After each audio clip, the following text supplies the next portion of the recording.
How are you? I'm okay. We got so much to do today. Breaking balls and breaking snells. And those stats won't blast themselves. Effectively wild. Effectively wild. Effectively wild. Effectively wild. Effectively wild. Hello and welcome to episode 2457 of Effectively Wild, a baseball podcast from FanGraphs presented by our Patreon supporters. I am Ben Lindbergh of The Ringer, joined by Meg Rowley of FanGraphs. Hello, Meg. Hello. So we are speaking just a few hours before opening night. Is that what we're going with, I guess? Okay. There's been a lot of hand-wringing about the terminology. No.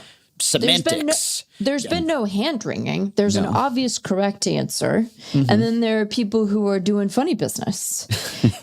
This is not opening day. And, you know, look, I don't mean to appeal to the authority of Major League Baseball, but Major League Baseball is calling this opening night. You know, like if you go to their site and they're talking up Yankees Giants, it's opening night. It's opening night because it's one game at night. Sure.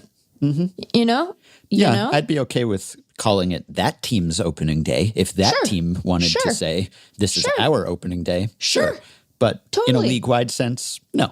Opening day is tomorrow. And look, I appreciate that I am on shaky ground because the early season schedule here kind of weird. We don't even have a full complement of games tomorrow. No, you got to wait until Saturday for all the teams to be in action at the same time. At the same time. In fact. Some teams, fans aren't going to see their favorite team till Friday. Friday, Ben. Yeah, it is. It's sort of a staggered start. So you get a starter, you're just opening course, your appetizer tonight, whet your appetite, and then I think we can call Thursday opening day, but there are some teams that are not playing on opening day, which feels wrong. And then Friday, teams that did play already, they have a day out, which is not unusual because you tend to build in off days early just because there can be weather, whatever, and so there's a little slack. For the possibility of rain. Yeah.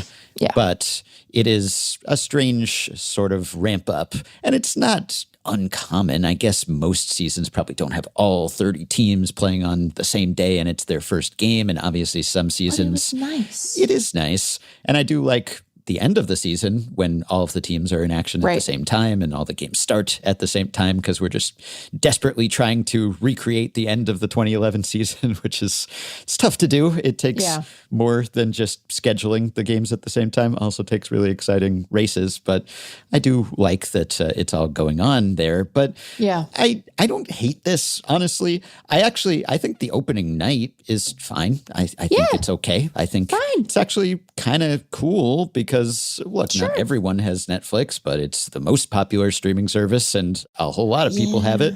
As we've noted, tough to have a zillion different streaming services and channels to watch all of your team's games, especially if it's the first game of the season. Maybe you have to sign up for something that your team is never otherwise on. That gets pretty pricey. Maybe you don't always know where the game is, but at least it's not some niche service in this case. And so it does eventize.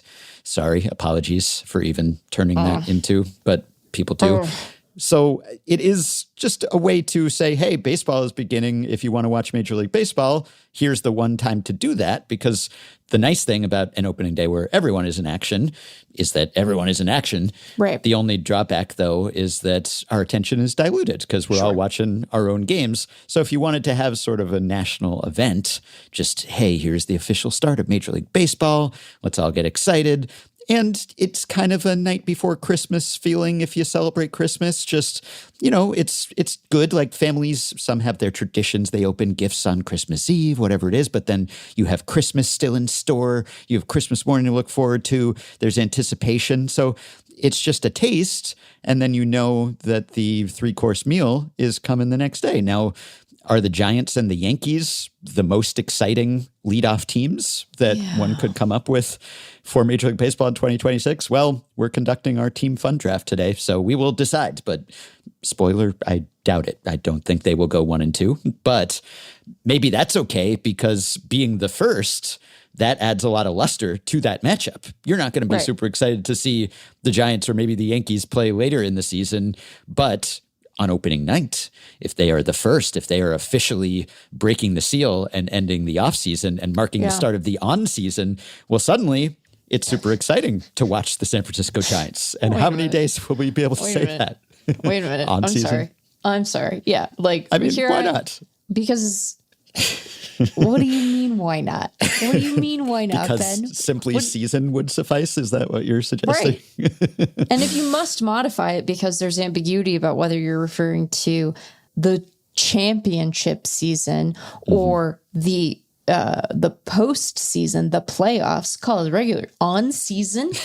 You sound like you know what it sounds like? It sounds like you're the character in a rom-com and the person you're dating is someone who uses summer as a verb and you're like trying to blend in. Like when on season. Is it on season now? The Inglorious Bastards hold up the fingers test. It's like, have you ever experienced a baseball season before? Yeah. How do you do, fellow kids? The on season is starting. Oh, okay. Yeah, on season. Yeah. Apologies. Anyway, just thought I'd try it out. It might be cute. Might delete later. So I think it's actually kind of fun that we have several starts to the season. Now, it's frustrating if you're a team that's not playing till Friday. And I always hated when my team started and then you're thinking, finally, we've gone 6 months or however long without a game. And it was never that long because I was a Yankees fan. And so we always played a lot of October baseball, which maybe was a little bit different from your experience. Except for 1995, at least. But how did that one end for you? Yeah, you ended my on-season early. Anyway, No, that wasn't the only... Ben? We're making it happen on season. No, we didn't end. We ended your postseason early. It's true. Yes. Famously. Yes, very famously, legendarily. I mean, I didn't have anything to do with it. I just sat there being like, I guess I'm going to be obsessed with this for the rest of my life. Yeah. So the nice thing about it is that when opening day is over, well, then you feel like baseball blew its load, kind of. It's like it was super exciting, but then there's the refractory period. Whereas now you have multiple rounds, right? It's like, hey, the season's starting and the season's also starting tomorrow and the season's also starting on Friday. And in a sense, the season's starting on Saturday because everyone's going to be going at it at the same time. So I actually kind of like that. I think when the season starts technically weeks early because a team is playing in Australia or Asia or whatever it is. Right. I support those initiatives. I think that's good for baseball and Major League Baseball, but it is always a little awkward just for the teams, for the players. They got to get ready early. And then, well, the season has started technically, but no one's playing for weeks. And this was played somewhere else. And it just feels like a strange sort of, and then they go back to return to spring training after starting their season. Right. This is not that. So I'm actually kind of into this, I think. I like it. I've discovered linguistic aspects of it that I don't care for. Some of them new in this conversation. I'll also just point out, like, people always think it's me who's being horny on the podcast. Not lately. Not lately, Ben. That'd be you. That'd be you who's entertaining some verbiage that I would shy away from. But anyway, I like having the sort of opening night appetizer. I think that you're right to say, like, maybe we won't care about watching the Giants. You and I, as non-Giants fan, might not care about watching the Giants a couple of weeks from now in quite the same way. But, like, you know, Max Fried and Logan Webb on opening day, that's like a opening night. Excuse me. That's a great pitching matchup. And I think will be a tremendous amount of fun. I do wish that everyone was playing tomorrow, though. I don't love having this waiting game for folks where they don't get to see their favorite team play until Friday. But the upside of that is that typically Friday of opening week tends to be pretty scant because you do have to allow for the possibility of rain. And so that tends to be a scheduled off day for a lot of teams. So maybe this is, when it's all said and done, the right thing. My only My only thing is that I just need everyone to think of opening night the same way they think of, when the Dodgers have played games in Asia that have actually counted. It doesn't affect my publication calendar. Okay, that's none of your business. Your business is playing the baseball and enjoying the baseball. Watch the baseball, certainly, but opening day is tomorrow. Yeah, it affects the FanGraphs playoff odds because in those seasons there are always a couple presets for opening day. Correct. It's opening day for everyone. It's opening day on whatever day the Dodgers started playing. It's not always the Dodgers, I guess, but yeah. So I kind of, in a way, I'm just going to let this wash over me in waves, and I will enjoy each one, and we'll get our baseball naps in, and it will be wonderful to have our soundtrack back. But it is true. We concern ourselves with semantics here on this podcast plenty, but I have had a number of people text me or message me or email me just to say happy, and then they say opening day, but then sort of sheepishly, they'll say happy sort of opening day, happy opening day, kind of. Everyone's aware. I think we're all on the same page that this is opening night. That's all right. Okay. Yeah. Opening night is just all right. And we have now all right for fighting. completed the opening of this podcast after 10 minutes or so. So we are going to do our little team fun draft. Yeah. And I wanted to shout out a few just transactions I enjoyed this offseason, which will sort of segue into that, I suppose. Yep. Also, I wrote about the challenge system. You did. And I wrote about whether it's already doomed. That was my provocative headline. Not because I'm anti-challenge system. I'm pro. But I convinced myself. So you know how there's the cliche, writing is thinking. Yes. And like a lot of cliches, there's truth to that because in the process of setting down those words, you are thinking about things and you're refining your argument. And most people at least write a lot more slowly than they speak. And so you have time to process and bring some real rigor to what you're thinking and get distracted by the 17 other tabs you have open. But somewhere in the midst of that, things occur to you. You have epiphanies, you make connections. I find it very helpful for organizing my thinking. And I've talked about this before. Every time we talk about the challenge system, I muse about whether this is just a stopgap, whether it's a step along the path to full ABS, or whether, like the pitch clock, it could be just a final, fully finished version of the thing that we want to see. And so as I was in the process of writing this article, I convinced myself even more that the challenge system is indeed doomed, that its days are numbered, and all of our days are numbered naturally. But I think that the challenge system's days don't have that high a number, even though I think the system will be a success. And I think people will like it, and then people will almost stop noticing it for the most part, and we'll all stop obsessing over it, except for the sickos among us. But I do think that even as it blends into the background, it will ultimately be a gateway to full ABS. So I wonder if you had to, because no one's been a bigger booster of the challenge system than you. But that's right. But what's your confidence level that this is it? That, at putting aside minor tweaks, maybe there are 3 challenges instead of 2. Maybe there's a buffer zone for the umpires.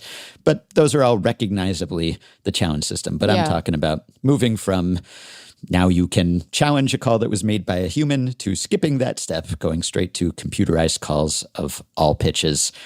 How long would you give it? What's the over-under? We don't do a lot of over-unders and betting content here on Effectively Wild. We just made a big deal about that earlier this week. But if you had to set a personal over-under just for fun, just how long you think it has, and maybe you think it has indefinitely. Maybe you think it's permanent. Maybe you think as long as there will be baseball, there will be challenge system. But I wonder where you come down.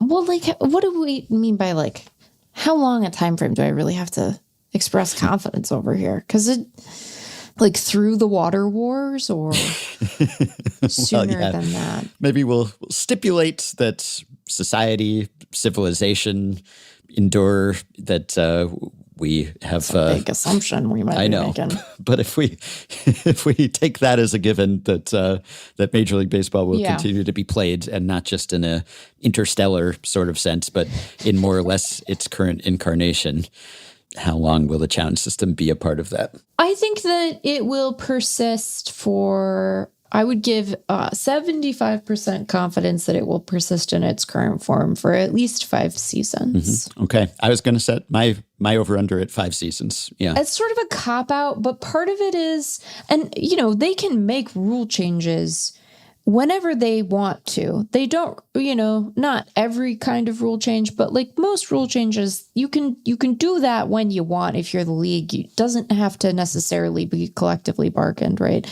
They try to have like some niceties around these things, but the way that the rules committee is sort of tilted gives the league a thumb it can put on the scale. Which could change because, it could change. As you may have heard, there is about to be a CBA negotiation. But yeah, that's true now. I'd really like to not hear about that for like a month. Yeah, I know it's not going to happen, but I did my primer this week at the Ringer, and the main thrust, I covered all the questions. It was kind of an FAQ, but the main thing was just, do you need to worry about this? Right. Should this, because I made fun of the fact that it's always looming lockout, which speaks to the power of alliteration, but also just this is on everyone's mind. Yeah. And, now I said, first of all, you don't actually have to worry about it because I endeavor not to worry about things that I can't control. Now, am I always successful at that?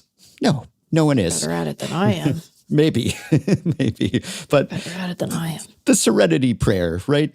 Grant me the serenity to accept the things I cannot change, the courage to change the things I can, the wisdom to know the difference. So the wisdom I was trying to offer was, well, first of all, this is the former. This is one of the things that we cannot change.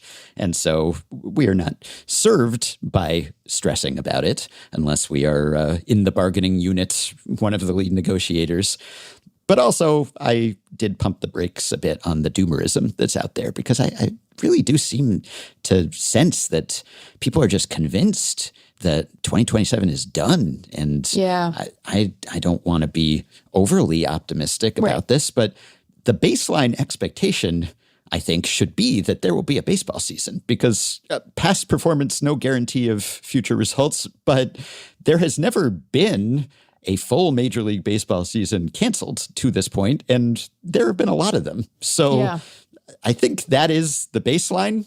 There will be a season of some sort. And also, putting aside the pandemic, it's been 30 years more since there was even a shortened season. So I'm just saying, approach this. Yes, it seems like the sides are dug in a bit more. The rhetoric has ramped up. There's a virtual certainty of a lockout, but it's somewhat predictive when we try to project baseball player performance. We look at how they've done lately, and that's about as good as we could do. You put some aging factors in there and everything, but a lot of it is just, well, how good have you been? You'll probably be about that good again, unless you're a breakout candidate, a fabled breakout candidate. But I think you should go into this thinking probably disaster will be averted and prepare for the worst, obviously. Yeah. The worst could come to pass. And just all the other factors that we've talked about that I think make it a little less likely that we will go beyond the brink. Just what's at stake? Baseball's super popular right now. It's riding a real wave of optimism and momentum that I think all involved don't want to fritter away. And no one wants to squander the sense that, hey, baseball's got the juice again. And also those big national broadcast contracts that expire after 2028. You're not going to get much money for those if they don't play at 2027. And Rob Manfred is retiring, and legacy. And he wants to sort out all the broadcast stuff and the expansion stuff and on and on and on, right? There are so many reasons. And even if it gets acrimonious, we just saw with the WNBA negotiation, that was heated. That got right up to the edge. But then they realized, hey, we're booming right now. We need to capitalize on this. And they made an agreement. And I expect that that's what will happen here. But so anyway, the challenge system. I don't know how I got off on that, Jack, but it's my fault. I think that Well, as I've said, I think people are going to really enjoy this. I do think that is going to address many of the thorniest problems that we have had with the strike zone. I think it will improve the general confidence that fans have in home plate umpires, or at least heighten their appreciation for how hard of a job it is. And that isn't to say that people won't still get mad at umpires. They absolutely will. They get mad at umpires now at times when there's no good reason to. But, I think that it's going to be enjoyable for fans, that people will largely feel sated. And there were reasons beyond a desire to maintain the human element in the game that the league leaned into the challenge system over a full ABS zone. Some of those were related to technical constraints, but a lot of it was the feedback from players and fans about, the experience in the ballpark. And, I think that the league is also very keen not to give back the gains that they've made from a time of game perspective with the pitch clock. And one of the things that testing in the minors showed was that when you had full ABS, games got longer because you had more walks. Mm-hmm. So I think that if, they can sort of satisfy everyone that games aren't going to end on disastrous calls, provided that teams are responsible with their challenge use, I think that they'll be happy to sort of stand pat with that, particularly if it kind of washes over the general fandom the way that I expect it to.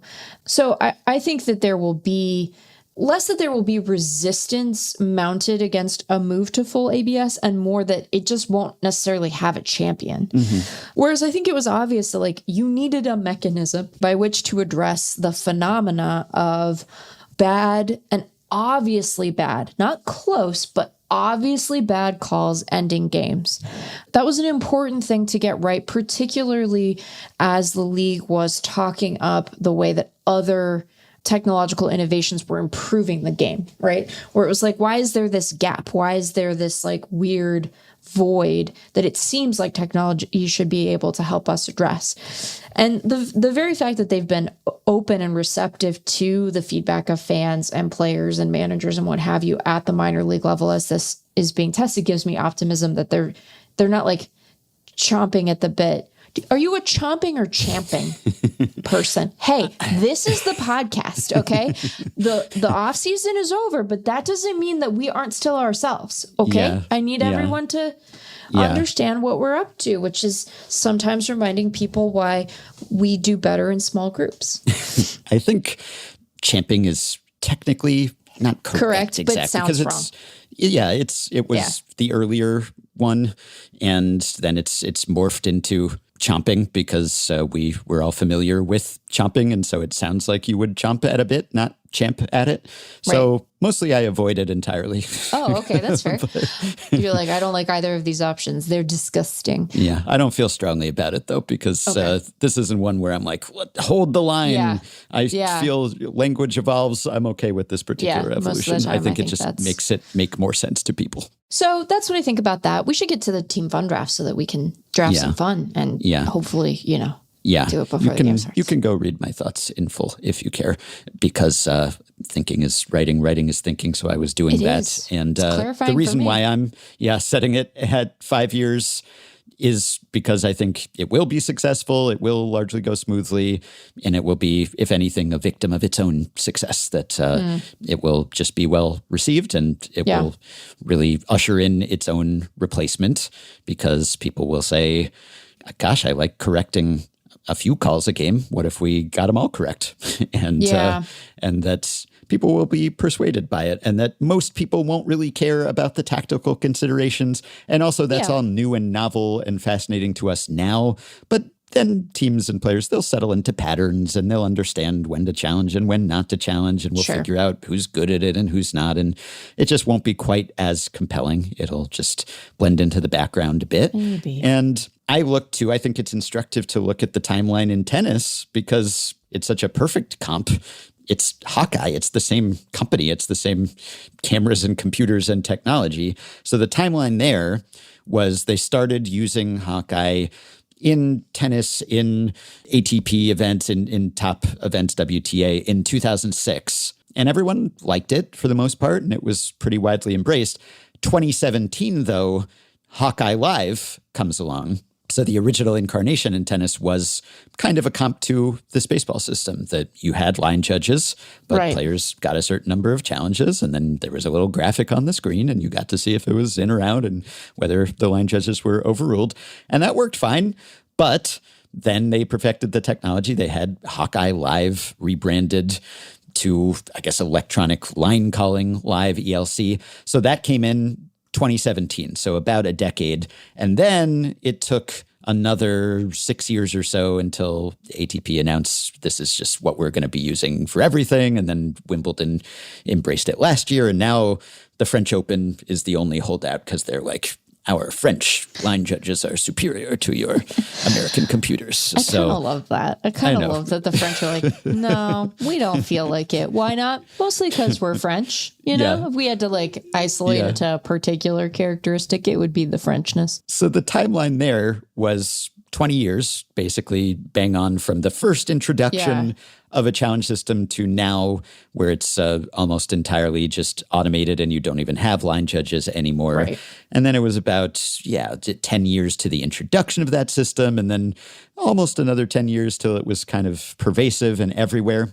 But I think the timeline will be a lot shorter this time, just because that was the proof of concept. Really, the technology is not quite as experimental or provisional now. It has been tried and tested and pretty proven. And also in baseball, I think it might be a little less resistance because you're not actually making anyone really redundant. You're still going to have a home plate ump standing back there to make other kinds of calls. Right. And so just from a union perspective, from a palatability perspective, you're not necessarily having to lay anyone off the way that, well, we just don't have line judges anymore. And part of that was the pandemic came along and there were restrictions on how many people you could have on the court. So they said, oh, well, this is convenient. We have a system that can do that. And then once you introduce it, well, then you're sort of stuck with it probably because it works okay. So I think it's going to go a lot faster than that. But I think it'll be successful for now. The only way that I think it could end earlier is if there is some big embarrassment for the system. Yes. If we do get an ending like the USDR WBC game where a team is just out of challenges, then I think that would cause a lot of, wait, why are we artificially constraining the supply of challenges anyway? And then you could say, well, you get extras in the ninth inning or whatever it is. But then the more challenges you add, well, it takes longer. It's less interesting each time. And why don't we just go whole hog then and just unlimited challenges or no challenges, in fact, because you won't have to challenge anything. We will just sort of cut out the middle person there. So that could happen, I think. And then also people might be a bit uncomfortable with the reversal of victories, the game-ending strikeouts and walks that get overturned. If that happened in a big game, Jason Stark was considering, what if there's a World Series ending tap-off, right? It ends that way.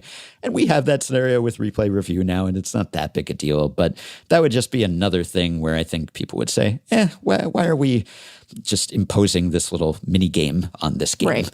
So, I give it 5 years over under, and I don't know, I might even go under, which they've put so much time into testing and fine-tuning and perfecting this thing. But maybe that was done partly with an eye towards, well, we're getting ABS in the door and then what form it takes. Like when they started testing this, it was not initially challenge system, and probably Rob Manfred would have said, we want full ABS, but then it turned out, actually challenge system, kind of compelling. People actually prefer this in a lot of ways, but he'd probably be pretty happy if they just ended up with full ABS as well. So anyway, let's all enjoy it and see how it goes. But I don't know that it will prove to have the staying power because it might work so well. All right, so just a few transactions I wanted to highlight that I have enjoyed, and these are some cases, I think this was smart, or I think this is a good signing or a good pickup, but sometimes it's just fun. Yeah. Or it's an interesting storyline to monitor throughout the season, or it sort of set the tone for the offseason.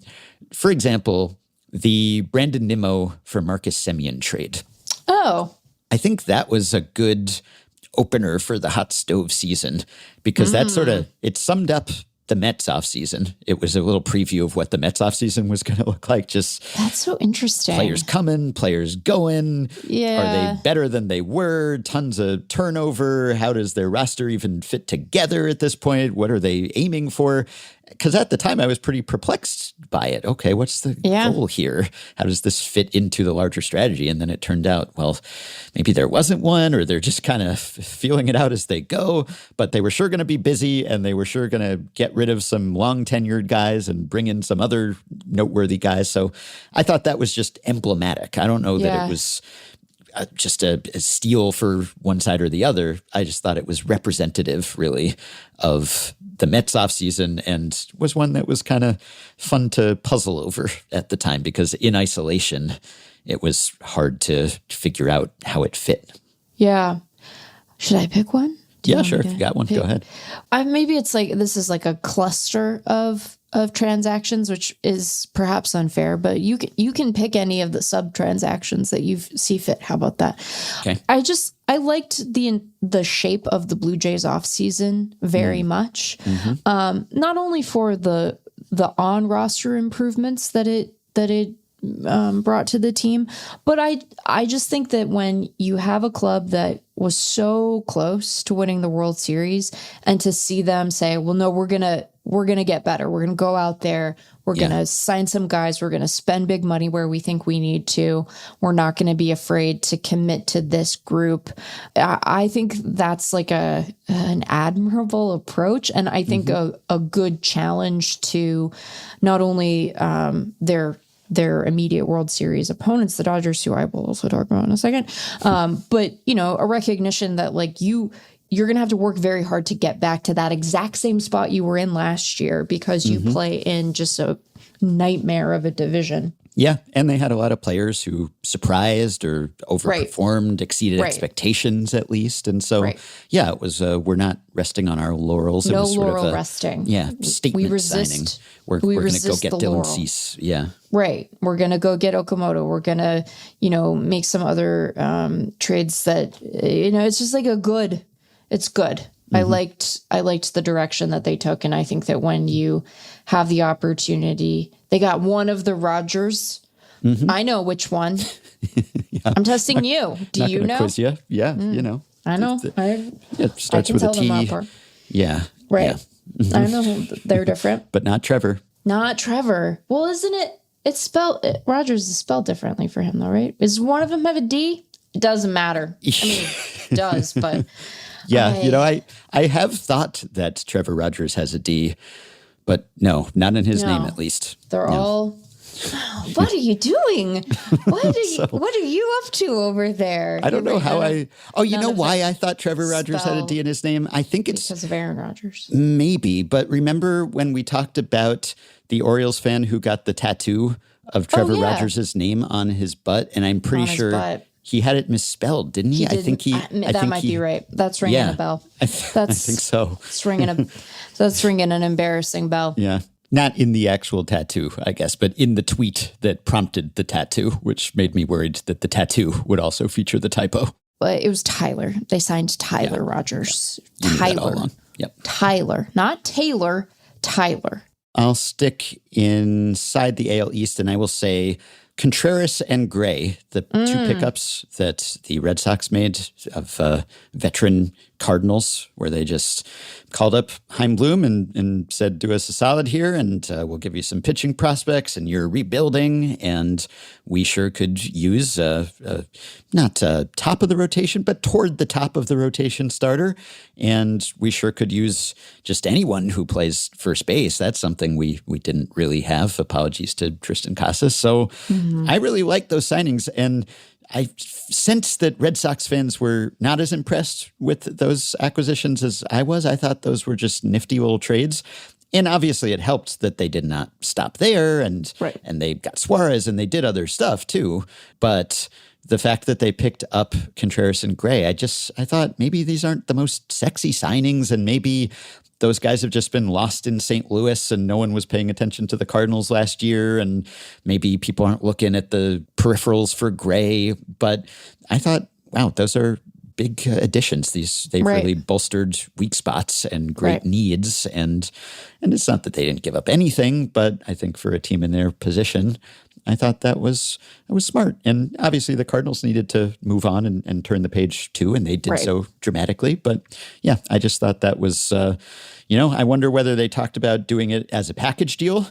And hey, let's just get all this business done at once, or whether they thought, well, let's table this for now. We'll break this up. Let's do one deal, and then maybe we'll revisit this later. And they did. I also think, they've assembled quite a staff here, and we tend to think about the accumulation of talented pitching as a guard against injury, and it obviously is. But I also think that when you're sort of heavily concentrated in one part of your roster, and you have such profound depth, and especially when it's something that eventually someone somewhere is gonna need, you're not just setting yourself up for the immediate term of your roster, but for the next trade you need to make, because they do, they have some guys who are hurt, who aren't quite back yet. So they're going to get reinforcement there, and maybe it forces their hand on some guys. But I just think that when we thought that we might see, them move pitching for infield help. And I guess they kind of did, but, we thought they might get a little more dramatic an upgrade. No offense to Caleb Durbin. But it's not like the deadline's here. So they still have the opportunity to do that if they need to. And in the meantime, if something happens to one of their guys, well, it's going to be really easy for them to slot someone else in. It also takes a bunch of pressure off some of their guys who are now 4s and 5s, who I think were a little miscast as 2s and 3s in their rotation previously. So I'm with you on that. I think I'm going to need you to talk about Brendan Donovan, because I can't name a Mariners I have him on my list. Okay, so I'm going to let you do that. But in the meantime, I'm going to reiterate my delight at the Dodgers' approach to their biggest transactions this offseason. Sorry to praise the Dodgers, it bothers everyone, but you sit there and you're you're such a talented team. You have all these resources. What do you get the team that already has everything? And the answer is you sign guys to directly address the thing that bugged you the most in the postseason. And there's something about that I find really delightful. It's such a maximalist approach to roster building. It is I don't know if I'm going to use this word right, but if you could have a Rococo approach to building a roster, I feel like it would be like this, where you're I never want to see Teoscar Hernandez play right field ever again. That's fine. We'll go get Kyle Tucker. Not that left field Teoscar will be that great either, but yeah. Yeah, but the thing that was bugging him, actively. Maybe if we move him over there, where he's back over there, also been bad, then at least it'll look a little different than last year. A little different. It'll look like it used to before that, when it was bad. Before that, when it was been bad. Longer since then. They've forgotten, right? They're that can be future me's little annoyance. Present me doesn't have to look at him and write ever again. How delightful. And then you're sitting there oh my God, if I have to see Blake trying and pitch one more time, if I have to depend on Roki, that seems disastrous. Who knows what Tanner Scott's going to be? Don't worry, we'll go get Edwin Diaz. So that's fun. We don't get to see that very often. Yeah, it was not creative. It was not inspired. It was, we sure could use an outfielder. Who's out there? Kyle Tucker. That guy's weird. Good. Let's just go get the best free agent. And then, I guess we sure could shore up that bullpen. Who's out? Oh, Edwin Diaz. Let's just go get the best one of those. Just whatever our weak spot is, we'll just get the best one, and that'll be that. So, sure, easy, I guess. All right. Yeah. So Donovan, I was going to mention. I suppose I have some concerns about the bat in T-Mobile, maybe, that offensively he fits the profile of someone who maybe the pop won't translate to that park. But on the whole, just a good player, just a solid all-around, versatile, flexible player who fits into that Mariners roster really well. And there were some teams that I was going to shout out the Tigers making their late charge and really strengthening their rotation and getting Fromber and then getting Verlander, who is a real pitcher who is still pretty good, at least was late last year. And also, for sentimental reasons, that's a nice pickup. But these were teams where maybe they did something early and then they were quiet for a while and you weren't sure if it was really going to come together. Right. And the Mariners, they started off, we'll bring back Naylor. That's fun. But then are we sort of standing pat? And maybe they can get away with that. Maybe they're good enough to do that, but you'd like to see them try to build on it. And then Donovan just felt like it sort of cemented their offseason where you could really feel pretty good about it and feel good about the all-around roster. So I like that pickup. And I really liked the Tigers just swooping and signing Framber at the same time that the arbitration decision was coming down for Skubal, and then also Verlander because it was looking like, okay, we have Skubal and who else? We're going to try to piece this together somehow. And then suddenly you have Framber and Verlander to go with the other guys you got. Yeah, okay, that'll play. I feel weird praising Atlanta because I generally really didn't like their offseason. I thought that they should have anticipated some of these guys getting hurt, suspended. Or not being effective. But I don't blame them for not anticipating that Ha-Seong Kim would slip on ice and be unavailable. That one feels active gaudy. I'm going to let that go. Not adding more pitching. What are you doing? That seems irresponsible. But, is it the sexiest upgrade theoretically when he comes back? But in hindsight, boy, really important that they got Mauricio Dubon, huh? That's and a good again, one. damning with the faintest of praise because is there a curse on shortstop? Like, is it cursed? Maybe there's a very angry witch.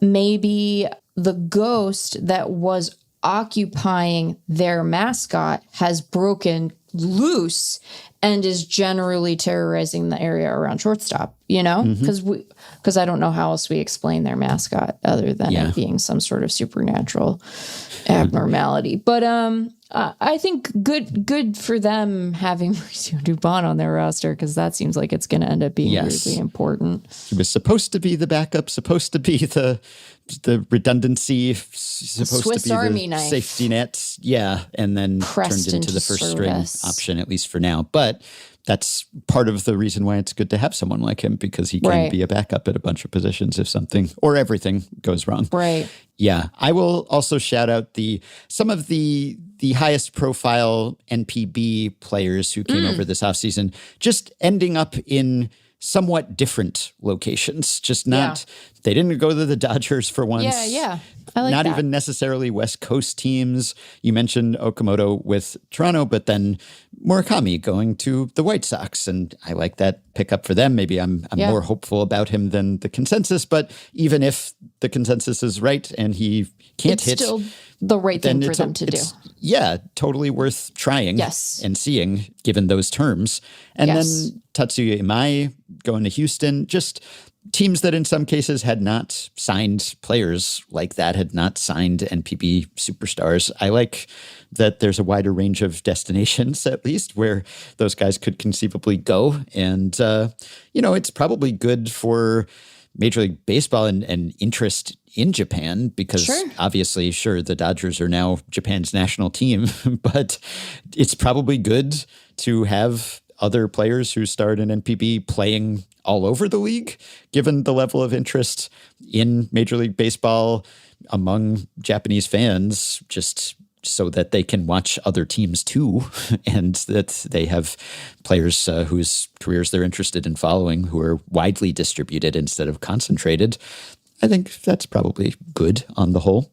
Yeah. So I guess I'll also mention, I don't know, it's hard for me to praise the Pirates offseason because it was underwhelming on the whole. But for a while there, the way it started, when it looked like maybe it would be a bit busier and that they would actually really get some bats, and ultimately they didn't do that much. But when they got Brandon Lau and Mangum and Mason Montgomery, that filled some holes. The 3-team trade, they took care of a good bit of business there. And, you certainly would have liked to see them follow that up with more than Ryan O'Hearn and Marcelo Zuna, but it was a start. And even if they didn't finish, you take a start if you're a Pirates fan. And it kind of gave them a little more depth, or it raised the floor, which was ground level, but it gave them some recognizable guys who could at least be average or better. And maybe if they have enough of those guys, they could make this work with the pitching that they had. So, and Mason Montgomery, I kind of like. So, yeah, I'll go with that one, even if you would have liked that to be a prelude to some higher profile moves. I agree. I think that the way that I think you have to kind of grade their offseason as an incomplete, because I don't know that you will fully maximize the potential benefit of the kind of move they made until Connor Griffin is on the roster and playing well.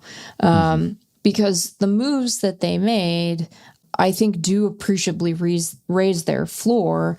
And if what you're doing is like slotting those guys in around Connor Griffin and his big neck, then it feels really different, then it's like, oh, you went out and actually got the complementary players that have been part of, not all of what is wrong with that roster, but part of what is wrong with that roster.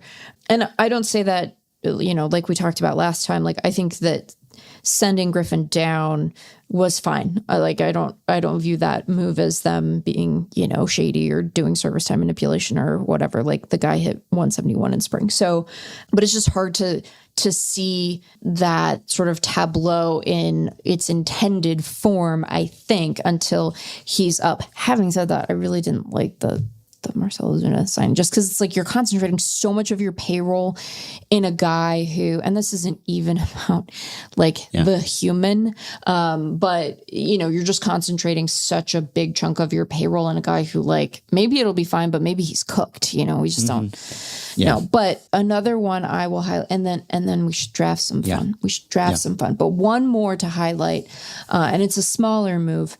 And it's Mariners adjacent, but I like the National side of it. I liked what the Nationals did with the Harry Ford move. Yeah. Because I think that, I like Jose Ferrer. I think Jose Ferrer is going to be a really nice pickup for Seattle. I think they'll be able to kind of adjust his whole thing in a way that'll be useful. Like the mix should be different. Anyway, I think that'll be a nice addition to their bullpen, and it does address a need for them.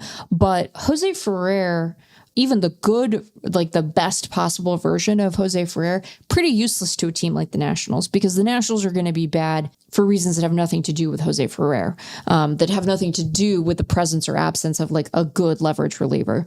But we know that their catching situation is terrible. And so getting a guy like Ford, even if he doesn't end up being the long-term solution at that position, but seeing what you have in him, and he's starting the year at AAA. They optioned him down to Rochester, but I think he will get big league run and probably a good bit of it at some point this year.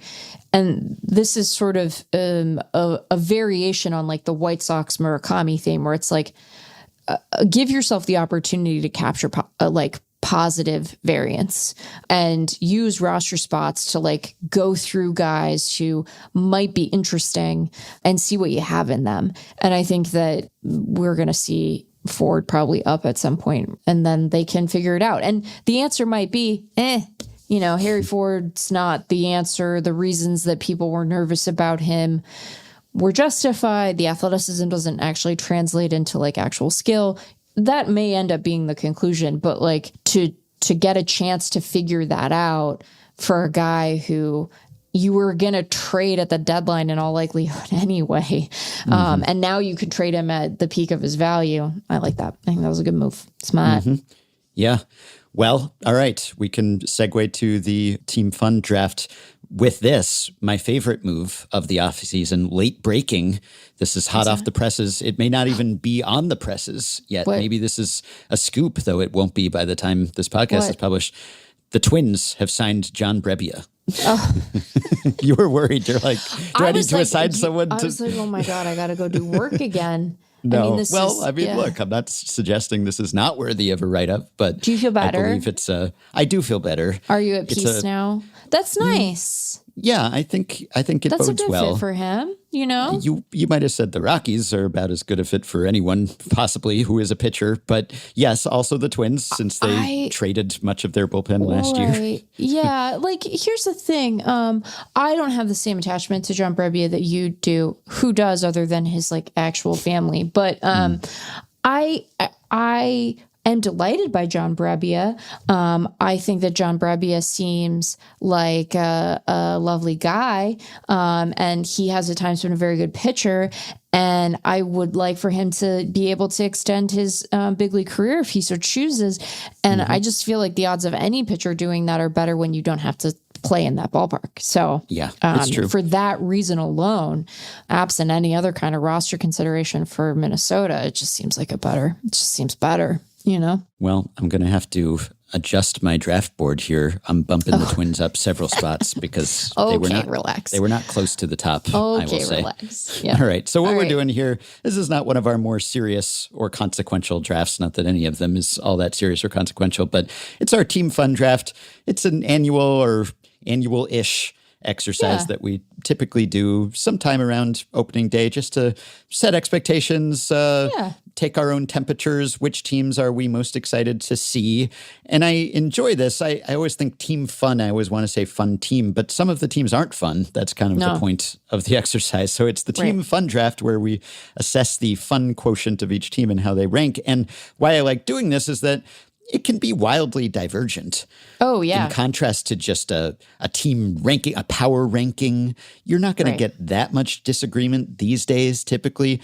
But a team fun ranking or a sort of a league pass MLB TV ranking kind of exercise, that actually can vary quite widely just depending on what kind of baseball you like, which players you're attached to. So I am curious to see how we differ here because sometimes I'll read these things and other people's rankings of team fun and do we have the same definitions of fun? How do you have this team up there or down there?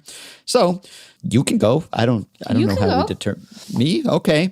Sure. Well, since you're giving me the number one pick, I am vulturing Meg's Mariners at number one. Oh, how nice. And I don't know where you were going to put them, but I'll save you, if you had been planning to stuff them or something, and then people could have accused you of being biased or something. I know. I just think, you are, to some extent, you're a fan, but a clear-eyed kind of fan. But, thank you. I like to think so. The team that you root for is always going to be more fun for you. Well, that's not always true. I mean, sometimes it's quite the opposite. They really do like to test that theory, they really do like to test that theory. They'll provoke stronger emotions one way or another for you.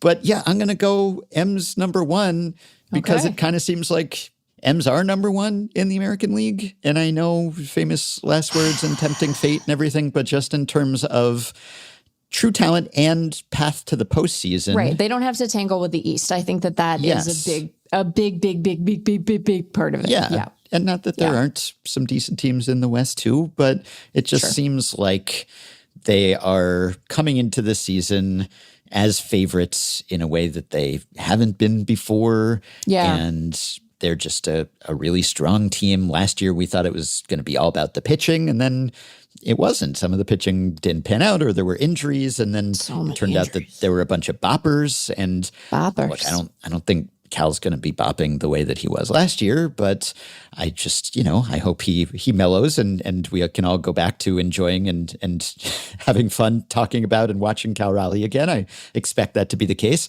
And you've got Randy Rosarena, and obviously they've patched things up. And you've got Josh Naylor, who is extremely fun.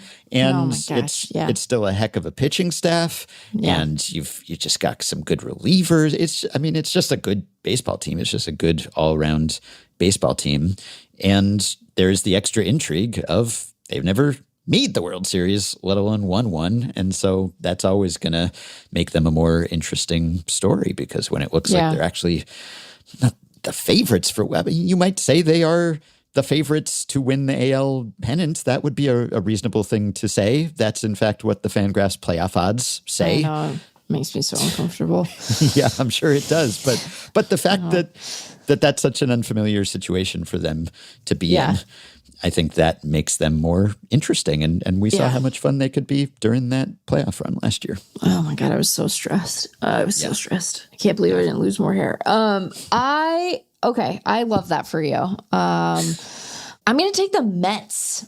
I feel disgusting. I don't know why I feel disgusting. I'm not a National League person. This isn't my fight. But well, first of all, I'm just fascinated to see if all of their weird defensive shifts end up working out for them. I think most of them will. But they're a really fun combination of things. Not as in the alignment of the players. Correct, but the guys moving around to different. You play what position now? Yeah. Right, yeah, like Jorge Polanco, congratulations, you're a first baseman. That one seems like it'll be fine. But they're really fun. They've had a fun amount of roster turnover. This was such an established group last year with a lot of really long tenured dudes. And now they have, they still have, there's still connective tissue to that group. You have Lindor, you have Juan Soto, but you also have shifting around. You have young guys, both on the position player side and the pitching side. You have new older guys, right? Semien, Polanco. I'm so excited about their pitching. I think Nolan McLean's just like really, really good. We get to see friend of the show, never mispronounced his name even one time, Carson Benj as the opening day right fielder. We get to see if Luis Robert Jr. can kind of turn things around. So I just think that they're a really dynamic and interesting team. And I think that there's a lot of talent here. And that talent is going to surprise us in some cases, have the potential to like really grow and change. You got Freddie Peralta in there now. They were so busy. You got mostly a new bullpen, almost entirely a new bullpen. You got Bo Bichette. So it's just there's been exciting turnover. I think some of the players who were sort of on their downswing are gone for the most part, and then you got a good group that remains. And I really liked the way that they sort of blended their high upside pitching with guys who were either more established in their own organization or someone like Peralta, where it's like, hey, is he mostly going to just go like 5-6 innings? Probably. Are you going to be super happy you have him both in the regular season and come October because it gives you breathing room for some of the younger guys? Yeah. They are behaving at this juncture like a team that if they have needs come the end of July is going to be really active at the deadline because they clearly want to like win that division and be a force in the NL. So yep. I'm taking the Mets, and the only thing I'll say is that just remember, you guys, don't do too many bits, Just keep it to a normal number of bits, It's a good pick. I had them high on my list. Thank you. So much turnover this offseason. I wrote about the history of teams with that type of turnover. Right. They're trying to defy that history, which is often those teams not so hot, but I think that they can. So I'm excited to see them try. Okay. You know what? I'm gonna go wild here, and you can be the judge about whether it's effective. But I did infamously, in past Team Fun drafts, just take the Angels, just number one or whatever, just because Ohtani, Trout, and that was it. And I was fine with that because having a couple of super compelling players to me, well, as a neutral, as an impartial observer, that alone is going to get me to tune in and watch your team more than most. And if you are kind of on the bubble playoff-wise, potentially, then that only enhances things. So what I'm saying is taking the Pirates. This is a ridiculous pick. I understand that. No, I think it's great. A reach. But it is a reach, but it's a fun pick. The Pirates are compelling. And they might be disappointing, and we might get midway through the year, and this will look ridiculous in retrospect. But when you start with Skeens and presumably Connor Griffin sometime soonish, well, that alone is a pretty darn fun foundation. I mean, you got two of the most promising, compelling, riveting players in the game. So can Connor Griffin just hit the ground running, be great right away? The Pirates need him to hit. They need offense. Can they just get enough to scrape by with this pitching staff? And yes, if you invest your hopes in a pitching staff and a bunch of youngish homegrown guys, well, that can break your heart. That's not a safe investment. And so maybe these guys will get hurt and they just won't pan out. And this will also look silly in retrospect. But if it comes together, and I had multiple Pirates predictions in our preseason predictions game. You did. If they could construct this super rotation of homegrown guys who've never pitched for any other team and are mostly pretty young, and if Jones can come back and pair with Skeens and Chandler and then all the other guys they've got just waiting in the wings, and it's just that would be really exciting if they just had a homegrown guy going every day who was great to watchable. That would be that'd be nice. And then there's always the enigma who is O'Neal Cruz, who's going to wow you, obviously, with individual plays, even if the complete game doesn't come together. And they just are one of the teams that's kind of closest to the 50-50, in or out, could break either way. And if they get in, that would be a big story. And they've been bad for a while, and Pirates fans have been waiting. And so there's a lot of payoff if the Pirates can even be competitive. And even if they fall short, there is a scenario where they fall short in a way that makes you more encouraged for 2027. And so the season seems like a success because maybe, okay, this is the opening act and it hasn't all quite come together. But next year we start with Connor Griffin, who's had some major league playing time under his belt. And yes, the rotation worked out. And maybe this time we could actually sign someone. So yeah, there's a lot of hope and promise in the Pirates. And when was the last time we were able to say that with this degree of confidence? Yeah, I like it. Okay. I can't believe, now that we think about the fun draft in terms of value, but I can't believe the value of the pick I'm getting here. I'm taking the Dodgers. Like, what are we doing?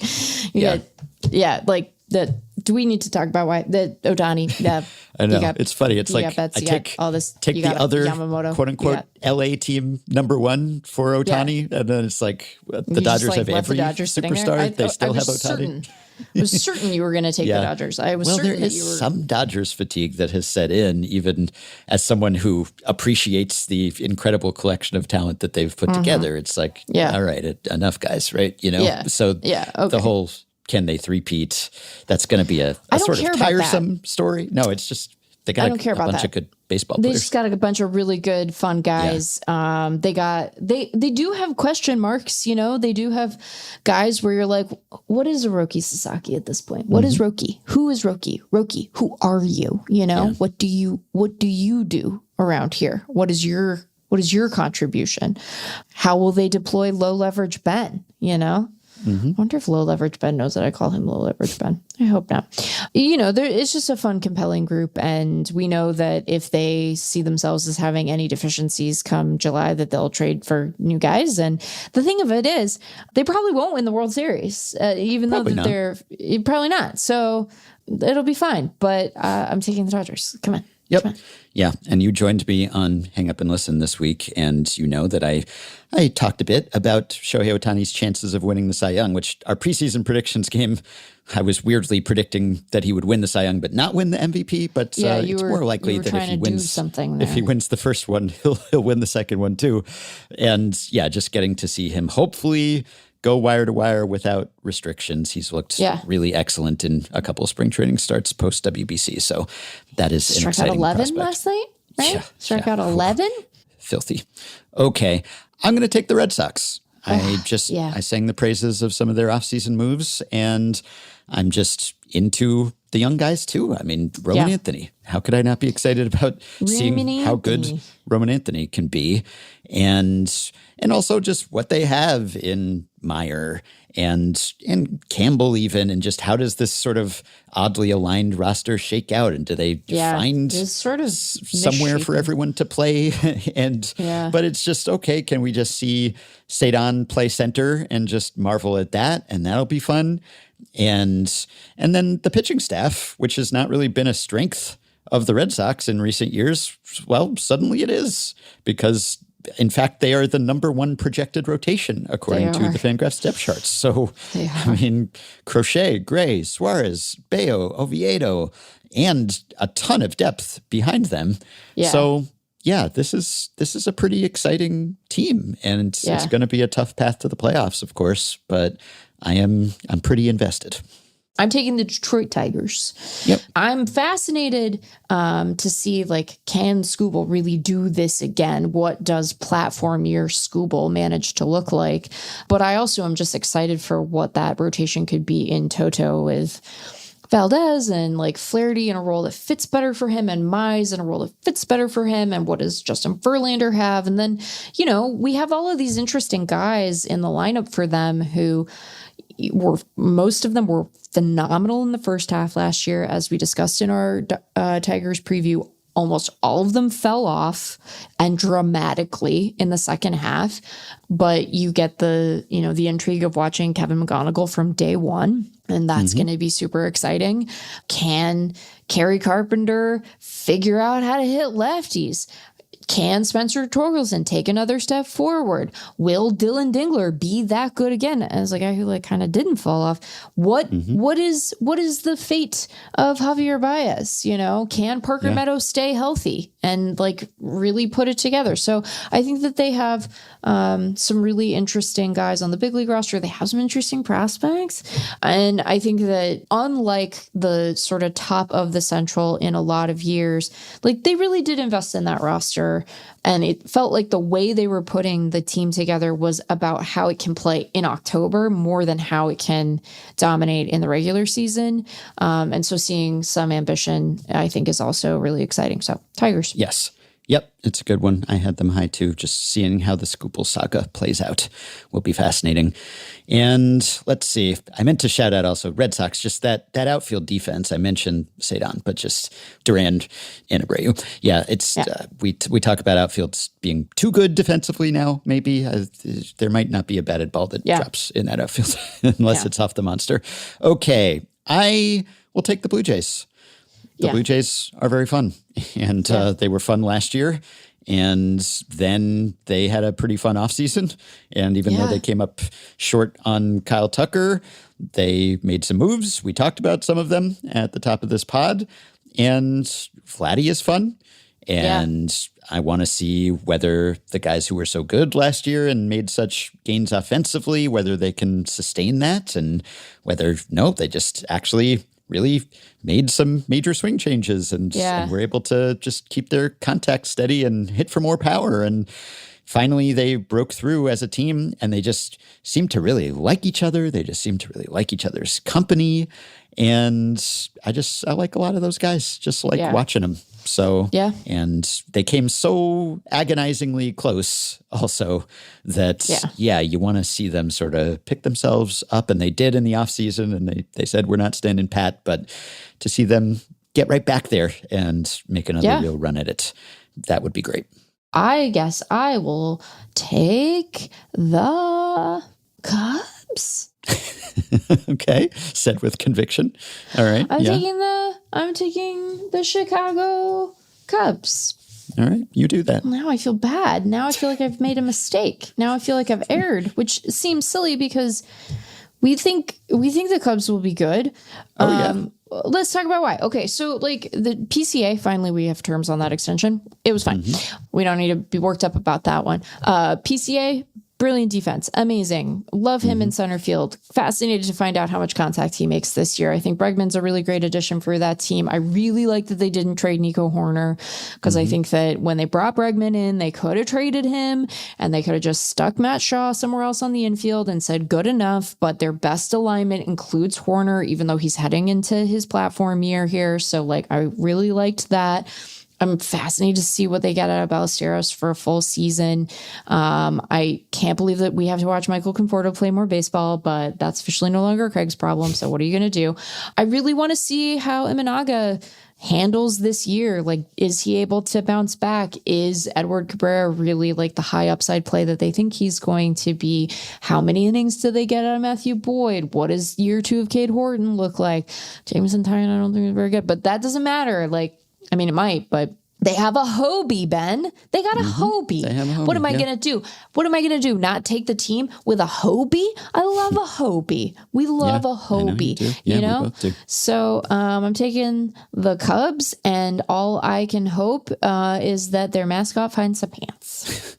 Yeah, I think the Cubs are one of the best teams in baseball, but they do just punch a little bit below their weight fun-wise for me. Well, but maybe it'll be different now. Maybe it'll be different because they got a fixture in the outfield. PCA is just going to be there. PCA is the exception there. They'll get Seiya back soon, like that. Yeah. Thankfully, that injury wasn't too terrible, so Suzuki will be back in a couple weeks. Yeah. It's just the individual standouts. PCA has the potential to be that, and he was that early last year before he slumped. And he's just, his hair's on fire. He's just, he's compelling. He's engaging. He's quotable. He's hugging. He's celebrating. I think if he could light his hair on fire and play baseball, he would do it. Yes, and I think he could. And the glove's so great that he'll be valuable even if he doesn't get on base, but he is much more fun when he does get on base as well. But yeah, he sort of stands out from the pack just in terms of how watchable I find him, or just how compelling a personality. So there's kind of competence with the Cubs, just all around strength and excellence. And then the starters, it's just like they got a lot of good starters, but maybe short on really good starters or great starters, top of the rotation types. Yep. There are guys who maybe could occupy that role. That's all I'm saying. It's like opposite of stars and scrubs. It's just like really solid all over, But yeah, there's a little less star power perhaps for me. Okay. You know what? What am I going to do? Am I going to do this? Do it. Just do it. I'm taking the Phillies. I don't care. It's going to be entertaining one way or another, and maybe in a different way than it was a few years ago. But it will be tremendous content one way or another. I do kind of like how long can they keep this going? It's the same core. It's the same group of guys. They're getting up there in years. So there's some urgency to it. But then also a little bit of new blood. And hey, can Justin Crawford be a new injection of youth into this lineup and fill that center field spot that's been so troublesome for them over the years? And then maybe could Pater come up perhaps? And so there's still just a lot of talent here. And then there are guys just oxygenating themselves and ozonating themselves and desanguinating themselves. And so you just really never know what's going to happen next with the Phillies, and you might not want to know, but it will be worth talking about one way or another. So Philadelphia Phillies. Okay, what am I going to do? I'm going to take the Kansas City Royals. I'm taking it. I was debating. I was Phillies or Royals, and then I went with Phillies. I probably made the wrong decision. I don't know that you made the wrong decision. I think I've come to occupy, have the belief that like a lot of our problems would be made better if we knew less about each other. And the Phillies are like, no, they're not. I want you to know about all of my problems. And so that's why I was just like, it's a fun team or something. But that's not who I'm taking. I'm taking the Kansas City Royals, who I know a lot less about, at least in terms of the state of their blood. But I think that, from a position player standpoint, like Witt is just such a joy. He's such a joy to watch. And I know that we've spent a lot of time talking about the joyless experience of Team USA and the WBC, but watching Witt play was really just a great way to spend March. So Witt, I can't wait to see what we get out of Garcia this year. I really do think that he made changes that are going to be sticky and that he has, taken a step forward and will be prominent on the national stage in a way that he hasn't been before, because the defense was always good, but I think he's going to be a different guy at the plate. I can't wait to see how that park plays this year. I can't just wait to see how many home runs friend of the pod, Vinny Pasquantino, hits as a result of the changes to the outfield configuration. I can't wait to see if Vinny tries to introduce espresso into the Royals situation. That might be fun.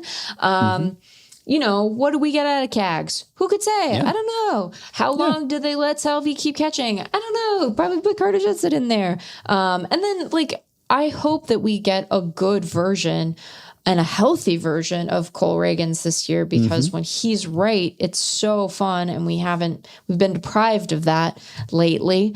I also am really curious to see how long it takes everyone to realize that Carlos Estevez looks pretty washed. Not a good spring. Wow, that velo is concerning. Big red flags on the velo for Carlos Estevez. That's less fun. But they have some interesting guys in the bullpen behind him who I think could sort of slot in the event that he falters.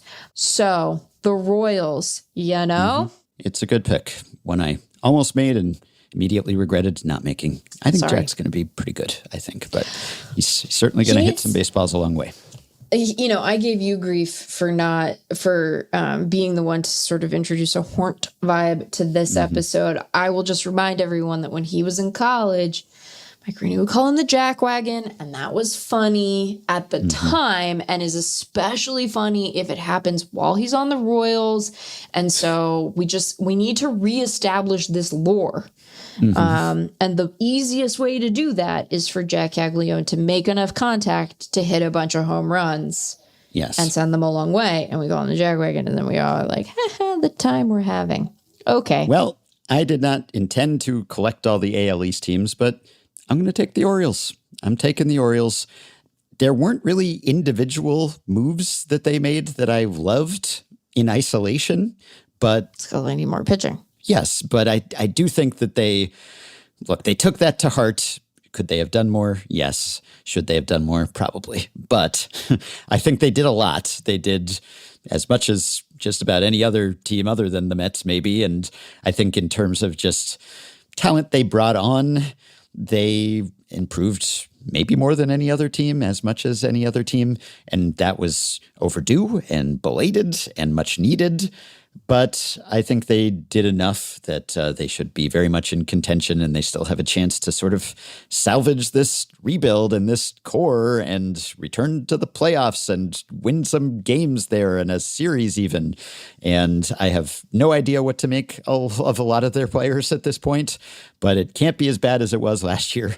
There has to be some bouncing back that happens. And will that happen for Adley at this point? I have no idea. I'd like to think so. What will you get out of Basayo and Kowser and Westberg, who got hurt, and just all of these question marks? But watching which of those question marks just turn into periods, questions answered, that would be, I think, quite interesting. And seeing what they're going to get out of Bradish and Rogers, and like, can those guys keep pitching like that? I would be surprised if they kept pitching like that, but can they pitch well enough? And will Helsley be good again? A lot of storylines that I'm interested in seeing resolved. And they did go for it. They spent some money. They brought in some guys. Maybe Pete will just jack 40 dingers and play 162 games, and they need that. So I'm into it. Let's see what happens. I respect it. I mean, I still think they need more pitching, but I respect your choice. I think your rationale is sound. Where am I gonna go? Wow, we both must think that the Yankees are just so boring because neither of us. Yep. Yankees. I do think that they're boring. I'm not taking them here. I'm going to take the Arizona Diamondbacks. Mm-hmm. Do the Arizona Diamondbacks have enough pitching? I don't know that they do, Ben. Do they have enough pitching in the bullpen? Absolutely not. But I think that Ketel Marte and Geraldo Perdomo, easily one of the most fun, like, double play combos in baseball. I hope that Corbin Carroll hits okay after the hamate, but Corbin is great. I liked, the aspirational competence of their infield corner moves this offseason, where it's just like, look, we're really hopeful that someone is going to displace Arenado and Carlos Santana, as much as I still enjoy watching Carlos Santana play, particularly defense. But we're going to do some stuff here. We get to see if Jordan Lawler can play center field. How's that going to go? No idea. Mm-hmm. I am keen to see what I hope to be a healthy and productive season out of Gabriel Moreno, because I think that guy still has the chance to really take a step forward. I was going to say breakout, which would be wrong by our understanding of it. But I do think that he has an opportunity to really establish himself. Jorge Barrosa is so little. I call him little Jorge Barrosa every time I have to mention Jorge Barrosa, who is a bench player for the Diamondbacks, but he's so little. And they got guys hurt, and some of them will come back, and maybe they'll be good, or maybe they'll be terrible. I don't know, but I think there is fun here. I think that by virtue of being able to go Cattell, Corbin, Geraldo in the lineup that's pretty fun, Yeah, and the other Corbin being back also will help at some point. Yeah. So yeah. Yep. Okay. I think they would have been my next selection as well. Wow. Yeah. Scooping I wouldn't look if someone said Gabriel Moreno breakout. I wouldn't be. You'd allow that? I might. He was a top 100 prospect. Well, he was, but it's been a few years, and he's true. 4 seasons in, and I think he's one of the best catchers in baseball. I ranked him high, but he has not really played a full season. He just keeps getting hurt and everything. So if you could just double one of his seasons, then he'd be a star. So maybe he's entered the territory where you could call it that at this point. All right, I will say A's. I'm taking the A's. Dang it.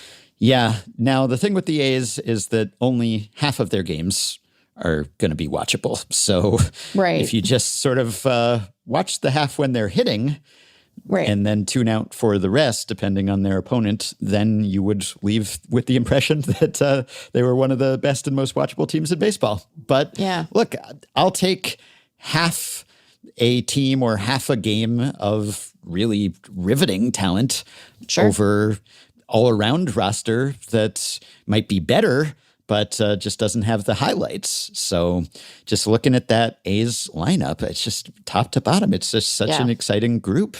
And not just our buddy Brent Rooker, but then all the guys they've extended. And so many of these guys are part of their core, so they're going to be around wherever the A's are for the next few years. And can Kurtz do that again? How great is he really? And can Denzel Clark hit at all, like even a little bit? And even if he doesn't, he might still be fun.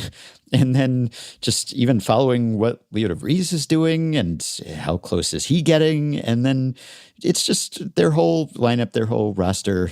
It's great. They get to hit in a fun park for hitters to hit in. So that's it. Basically, you just want to see some mashers. And I think Butler could bounce back too. I think he could be better than he was last year. It's just they're really fun. Whenever they're at the plate, they are a really fun team. I think that's right. Langoliers, Wilson, Soderstrom. I mean, man, he's stacked. Oh, God, I guess I'm going to take the stupid Yankees. I would have waited a while longer, I think. They were down my board still. I don't feel great about it. You're getting Aaron Judge. You can feel good about that. I'm getting Aaron Judge. You know what? We're getting Aaron Judge. We're getting Max Fried. We're getting whatever's rolling through Cody Bellinger's head at any given time. You're getting Jazz. You're getting Jazz. You're getting, what are we going to see from Ben Rice this year? We're getting Jose Caballero, the pitch clock menace. I enjoy watching Austin Wells. We're getting Cam Schlittler. We love Cam Schlittler. Sure. Do you see how I said that right twice? So easy. Just roll. I'm in on-season mode, one might say. If Garrett one Cole were come back. Insane. Yeah, Garrett Cole's coming back. In theory, also Carlos Rodon, and then at some point Anthony Volpe, which, descending order of enthusiasm for those three names. I'm really interested to see what this bullpen is able to do this year. Cade Winquest made the opening day roster. Rule 5 pick Cade Winquest. How excited for him. I think Ryan Weathers is just a reliever, but that's not the point. So I'm taking look at these Yankees. Trent Grisham has that great mustache. Yeah, look, they're one of the best teams in baseball. I'm not knocking the talent. No, it's just that they haven't changed. Apologies to Brian Cashman, but they did really just run it back, which is defensible. It's a pretty good team. They won a lot of games last year, but it's not. Will Warren? Yeah, it's just not as fun when there aren't as many new names and faces. There are fun names, like specific names. Cade like Winquest, what could be better than that? Right. Ryan Cam Yarbrough, which I insist is still a cheese. And then Brent Hedrick. Doesn't that sound like something that like, it's something disgusting that like Scottish people would eat? A Hedrick, you know? Yeah. Love the Scots. Not a knock on Scots, but some of the stuff you guys eat, it's intense, you know? Yeah. A lot of interesting proteins. Yeah. Okay. I will take the Texas Rangers. Okay, great. The Texas Rangers. Look, I'm very interested in seeing some of the players who play for that team.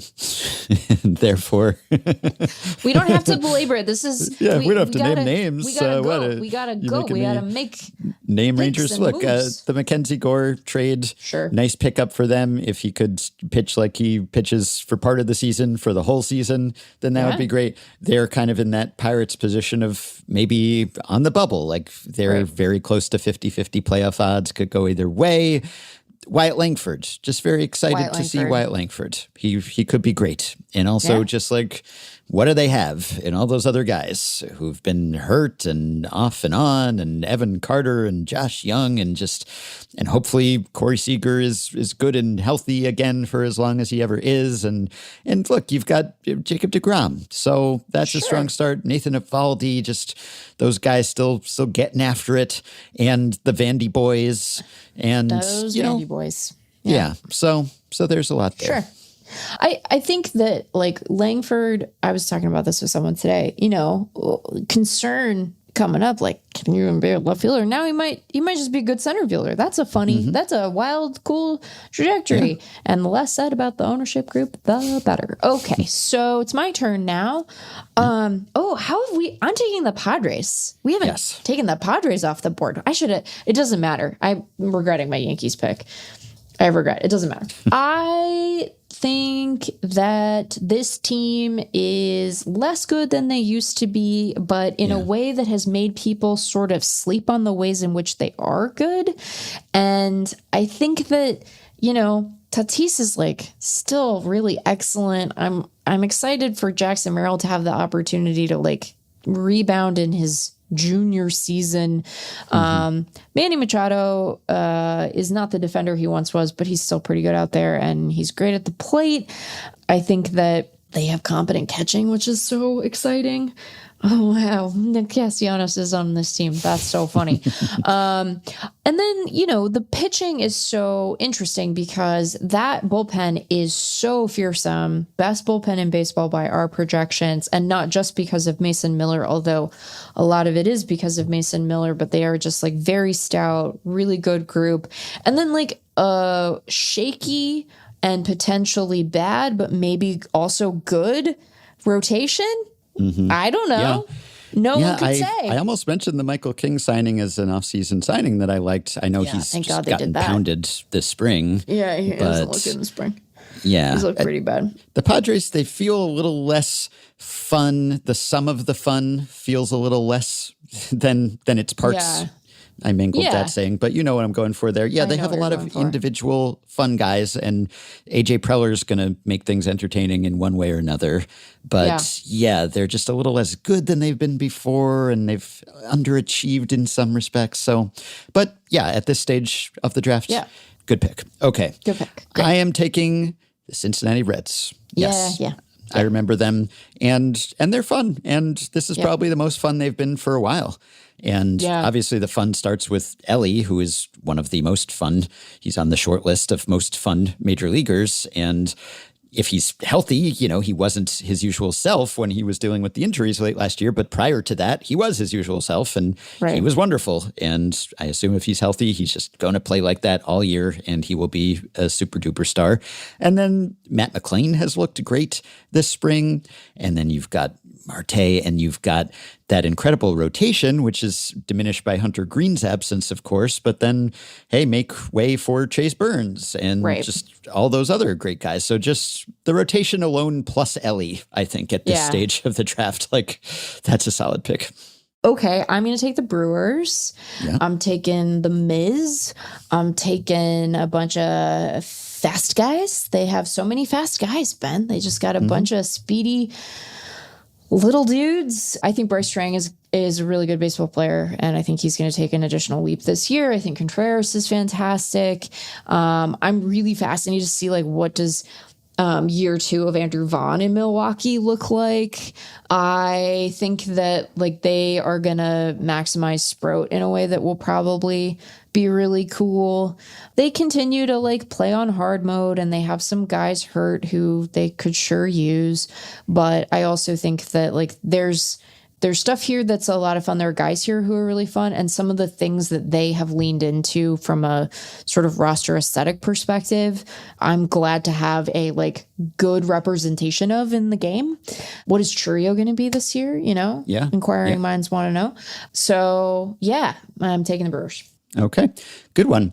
All right, this might also be a bit of a reach, but I'm reaching for the Chicago White Sox. Okay. I don't know. This feels possibly premature, but I'm just into what they're building over there. I don't know. Maybe it won't come together. I really want to know how good or bad Murakami will be. Yeah. And I want to know what Colson Montgomery will look like. And I want to know, can Kyle Teal be as good as it seems like he could be when he comes back, and Caro and that catching combo? What does that look like? And then, a lot of the starters just sorting out. Okay, Anthony Kay came back. What do you have there? And some of the guys who could be up, like, you know, your Noah Schultz's, like, will he come up at some point? Drew Thorpe, will he be back? And I just feels like we might get a sense of what these White Sox will be. There's just a lot of intriguing talent percolating here, and maybe it will start to coalesce into something. And I know White Sox fans saw not that long ago that when you think you're set for years to come, things can come tumbling down quite quickly. Yeah. But I like what's happening here. And maybe by the end of the season, I won't like it as much, or maybe I'll really like it. And maybe we'll come into next year talking about White Sox, dark horse candidate. Could they be a contender? So it's not premature, I don't think, to think that, but we will see whether that still holds up after this season. I'm taking the Braves, mostly because of Ronald Acuna Jr. and Drake Baldwin, and Chris Sale, you know, so spindly. I hope that we get a full, healthy, and consistent season out of Michael Harris II, because when he is going right, he is tremendous fun to watch. Wow, Dominic Smith really made this roster, didn't he? Mauricio Dubon is their shortstop. Wow, you guys, this went in a weird direction. Mike Yastrzemski is here. I knew all of these things, but I'm just, like, re-remembering them because, you know, the PPRs are like an ionization blackout period for me. And then, you know, the bullpen has some really fun, interesting guys, and also someone literally named Bummer. And then the less said about the current state of the rotation, the better. But some of the guys who are hurt right now will come back at some point and maybe be good, possibly. It's funny because the projections still really like the Braves in a way that feels like, you know, don't tell them, you know, like somebody was like, just don't tell them. And they did. They've been told, you know, they know who's on this team. But also some of them are not the best. But what are you gonna do? They're the Braves. Here we are in this part of the draft. So, well, what I'm going to do is I'm going to go Guardians now. Yeah. And look, I get Jose Ramirez. I get Stephen Kwan. Yeah. I get to see what Travis Pisano will look like at the big league level at some point. Yeah. I get to see Chase DeLauder after his trial by fire in the playoffs last year. I get to see Kyle Mansardo hit some homers, presumably. I get to see which Guardians pitchers will be unexpectedly good this time. So, yeah. Great. Look, we're in the bottom third here. So here we are. Yeah. Yep. Let's go. Okay. Okay. I'm taking the Marlins. I'm taking the Marlins because I want to see, like, what's Sandy like now, and what is Yuri Perez able? A Marlin, she may not remain for long. But able to do? And super excited about Yuri Perez. You know, are we going to? I appreciate that, like, he is hurt right now. It sucks, but, like, how is Kyle Stowers going to look? And can Owen Casey take a leap? And Marcy.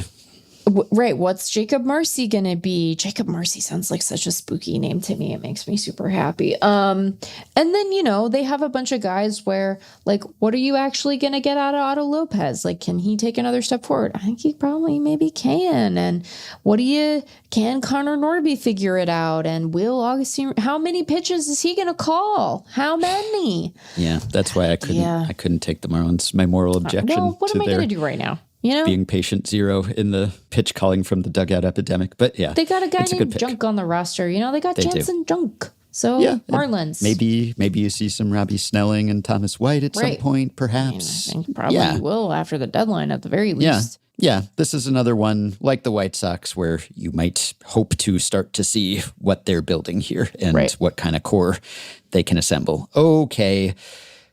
Boy, not really loving any of the picks remaining at this stage. But I guess since I'm collecting all of the AL East teams except the Yankees, I guess I'll take the Rays, mostly for Junior Caminero. And oh, yeah.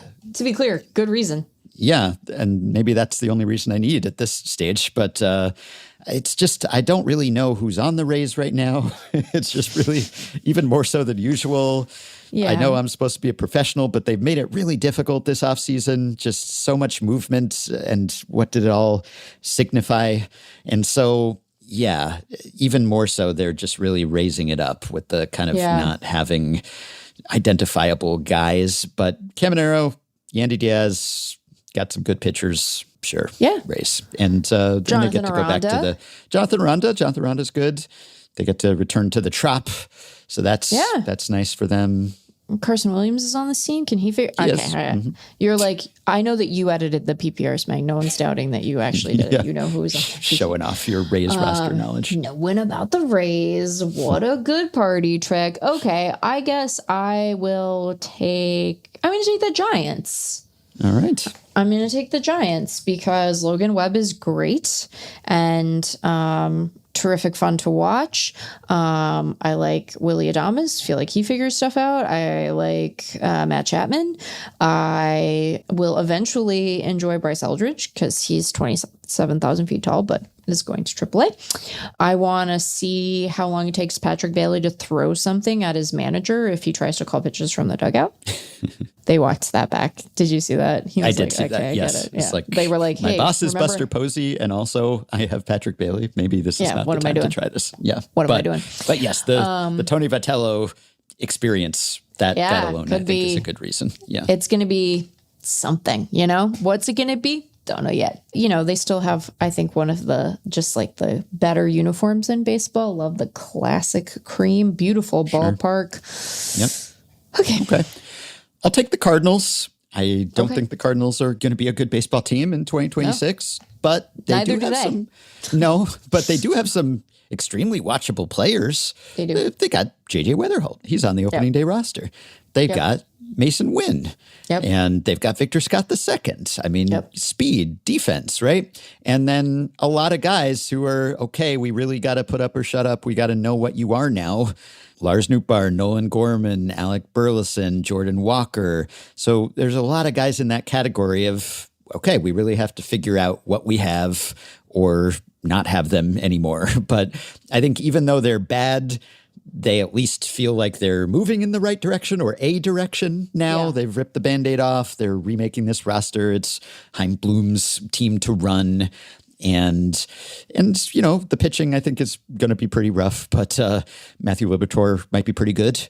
And I've enjoyed Dustin May when he has been good. And then Richard Fitz, our friend. Sure. And then just like, will they sift through the wreckage of this pitching staff and find someone who will be on another Cardinals competitive team at some point? And Herrera, Herrera's just a really good hitter, and I would like him to get to catch sometimes to see if that's at all workable. So, I think we're going to learn a lot about the Cardinals' future this season, and we'll have at least a little fun along the way. Probably so. Okay. I'm taking the Twins. All right. Because they have Joe Ryan, who's very good. And for now. Yeah, we'll see. Well, okay, but we're at the bottom. What are your expectations of my options here? You know what they are. You took the other good ones. It's true. They have Byron Buxton. Love Byron Buxton. Can Royce Lewis figure it out again? What kind of starter is Taj Bradley going to be? That'll be interesting to find out. How is Bailey Ober going to go? They have Taylor Rogers. Yep. I also just think that when you're at this level, you do have to enjoy the fact that there is a human person named Funderburk. You know, you have to be like, that's a human name. That's fun. Just to see that name is fun. Just to hear more than one person has, you know, he's not the first Funderburk. It's really hard to say. My God, really challenging. And Cody with a K. So they're just, it's a minefield, you know, and Cody Lawyerson, like what a name, Yeah. Some of these names, you know, okay, I'm done. Yeah. The organization itself, not so fun. The antithesis of fun ownership, but yeah, some fun play. Luke Keeschel could be fun. Right. Luke Keeschel could be fun. Okay. Yeah. They have some prospects, you know, they have some prospects. Yeah. Okay. Well, we're almost down to the dregs here, but there's one team that I would not say qualifies as a dreg, and that is the Houston Astros. Oh, you might, as a Mariners fan, disagree, but the Astros are by far the best team left on the board here. Oh, they really are. And I maybe forgot that they were still on the board. Well, one reason or another, they fell to me here. And I don't think they're among the more fun teams, but watching some winning baseball is typically more fun, all else being equal, than not. And so they will win some games, and they do have some good players, and they've got some good pitchers. And hey, Hunter Brown is here. And, you know, Jose Altuve, I don't know how much is left with Jose Altuve these days, but we'll see. And the seeing will be interesting. Jeremy Pena, can he be the player he was last year? Right. And, of course, can Yordan be the player he was before last year? Can he go back to being the terrifying masher that he has mostly been? And Cam Smith, can Cam Smith have a little bit of a nice sophomore season? And then, you know, Carlos Correa, like, look, they've got some good guys, and totally the competition at this stage of the draft is not strong. Yainer Diaz, Isaac Paredes, look, you've said so much about the Astros. Christian Javier, Imai, I mentioned Burrows. Look, Hader, if he's healthy again at some point, Abreu, easy, no brainer pick. Great. We're moving it along. I'm taking the Nationals, who have James Wood. They have Dalen Lyle. They have Cade Cavalli. Well, they have some prospects. RJ Anderson. They have RJ. And isn't RJ just one of the nicest guys you've ever met in your life? He's also very smart, you know? They are a team that's going to be really interesting to monitor from afar, because the most compelling parts of their stories, other than, you know, some of their young hitters, is going to be like how the franchise turns itself around. What does this front office do? How much success did they have? How quickly do they have it? How quickly are we as outside observers able to discern the differences for this team versus what it was under the prior administration? And I think that will be fascinating. And also, I do have an appreciation for the fact that I don't have to watch them play every day. So I look forward to checking in on them and seeing how it goes. And I do wish them well, because I have sympathy for the situation they found themselves in after they won the World Series, you know, and just circumstances beyond their control made it so that we as a collective didn't really get like a stretch with that to sit with it. And then they were immediately bad again. So I hope that this rebuild works. DC deserves a good baseball team as a city. It's a great city. It deserves a good team. And I feel like they're really trying to make that happen with smarts. And then we'll see if the spending comes after. And there they are, the Washington Nationals. I have picked them. Okay. And I will make the penultimate pick and thus also the ultimate pick. I will take the Angels. And look, they have a bunch of guys who were good in some cases some time ago. And so to be reminded of when they were good can be fun, but also sometimes sort of depressing. But I was fairly optimistic about Mike Trout from a performance and skills standpoint this spring. Sure. If he's able to stay healthy, I know the ultimate if, but I think there's still something in there and that he could be a kind of productive player. Now, he is slugging .390 with no homers in 17 games this spring, but let's put that aside for the moment. But look, they have Neto and they have Ohapi and Chanuel and just like some guys I'm kind of interested in and some pitchers I kind of like, Kikuchi, and I don't know, man. I mean, it's not a good team and it's pretty bleak, and this might be the first time that they finally do actually lose 100 games. I think this could be the year that they get on the board as the last franchise never to have done that. But I always wanted to believe in Reed Detmers. You know, he was pretty good out of the pen for them last year. So Jose Soriano, underrated. Yeah. I don't know. I'm running out of names, but they're the second to last pick, so that'll do.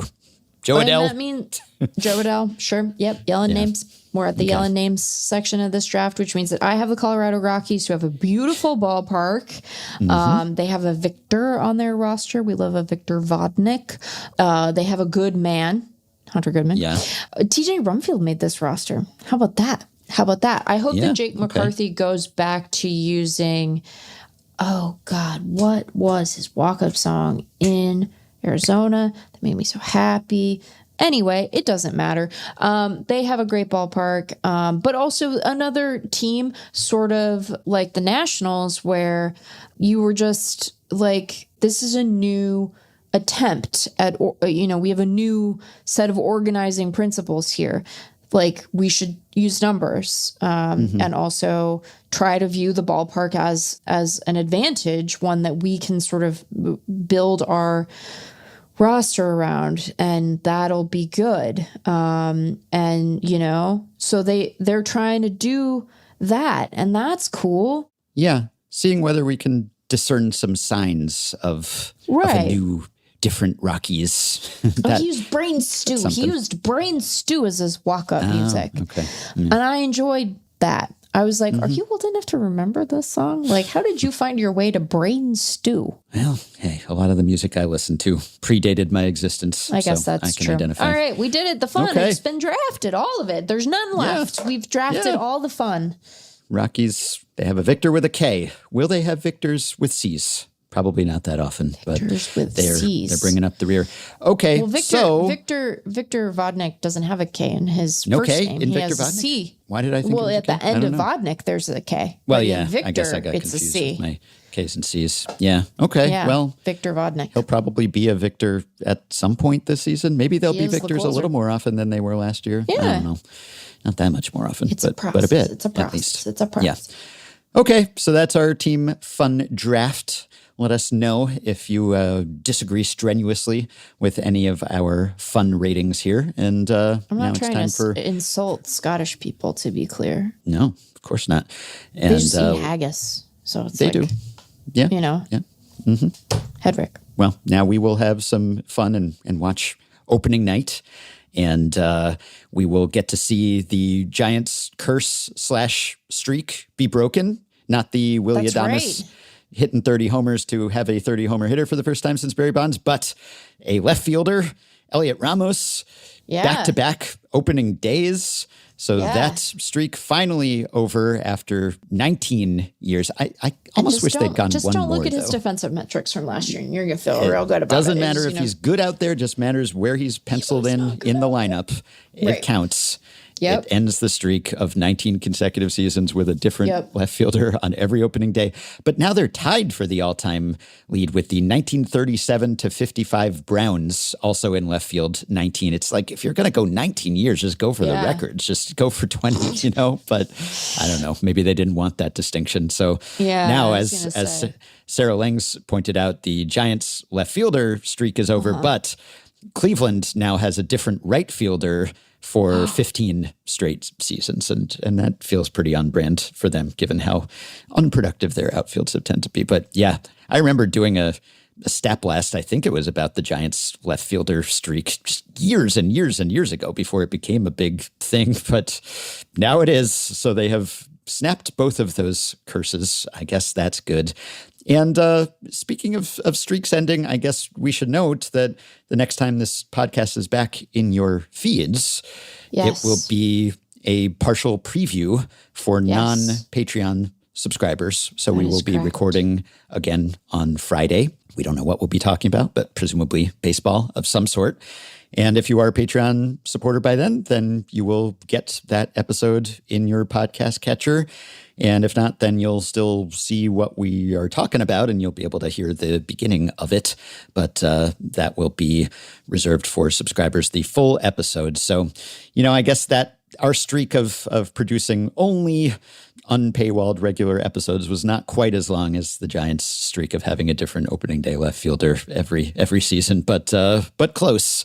And I looked up, I found this site that allows you to look at the total runtime of a podcast. You just put in the feed and it tells you. It's podduration.rnight.me. So I plugged in our RSS feed, not counting this episode, obviously, the first 2,458, I guess, including the non-numbered ones.